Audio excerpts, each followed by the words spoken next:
嗨，大家好，欢迎来到上师厨房。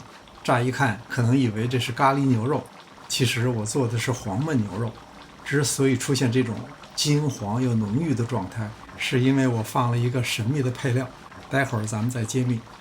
Costco 最便宜的牛肉大概就是这种牛的上肩肉了，英文叫 Beef Chuck Roast， 就是这同一块肉，纹理也是不同的，有横有纵，如果都按同一个方向切，保证你会吃到软硬不一样的牛肉块，肉丝短的很嫩，肉丝长的又很柴，所以在切的时候要先把同一纹理的牛肉分开，切成小块的时候，顺着纹理的方向要窄，这就是行话里说的横切牛，而与纹理垂直的方向可以长一些。经常有人问我用到的厨具，比如这把高档的 Micarta 厨师刀，我一般会把链接放在描述栏中。这块牛肉非常红，为了减少血腥味，咱们凉水下锅焯一下牛肉。水开以后，把浮沫撇出，目的不是为了待会儿要用这个汤，而是减少异味，捞出的牛肉也就比较干净，不用再用凉水洗了。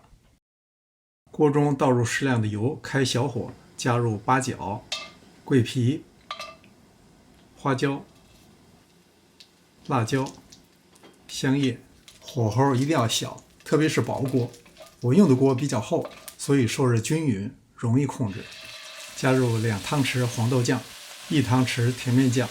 黄豆酱里有很多水分，所以在炸酱的时候特别容易溅，最好用高盐的锅。加入1汤匙酱油，炒出香味以后加水，水的量大约是牛肉的2倍。盖上盖，大火烧开。烧开以后转小火煮10分钟，然后用罩里把漂浮的调料捞出，这些就不用了。底层还会有黄豆酱的豆瓣，应该留着。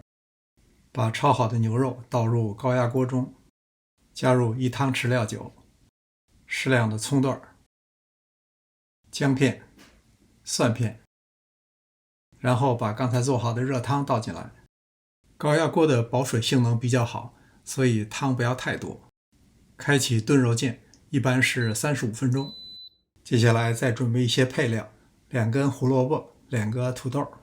这就是我说的神秘的配料，是我自己种的贝贝南瓜，非常硬，又面又甜。外表的绿皮其实并不硬，而且很好吃，但是为了这道菜呈现金黄的特点，我就把皮去掉了。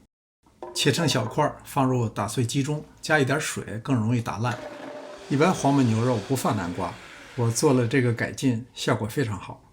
高压锅炖出来的牛肉，感觉肉和汤是分离的，缺少浓郁的味道。放到炖锅里再加工一下，加入土豆、胡萝卜。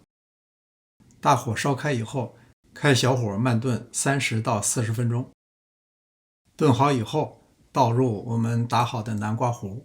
我加入南瓜主要是取其色，然后是用其味，主要是甜味儿，所以要用甜度比较高的南瓜。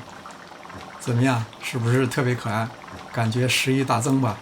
用这个来盖饭，那简直是美宴之极，别提多香了。最大的问题就是，如果你想减肥，千万别做这道菜。感谢您的观看，临走前别忘了点赞订阅。这里是上师厨房，我们下次再见。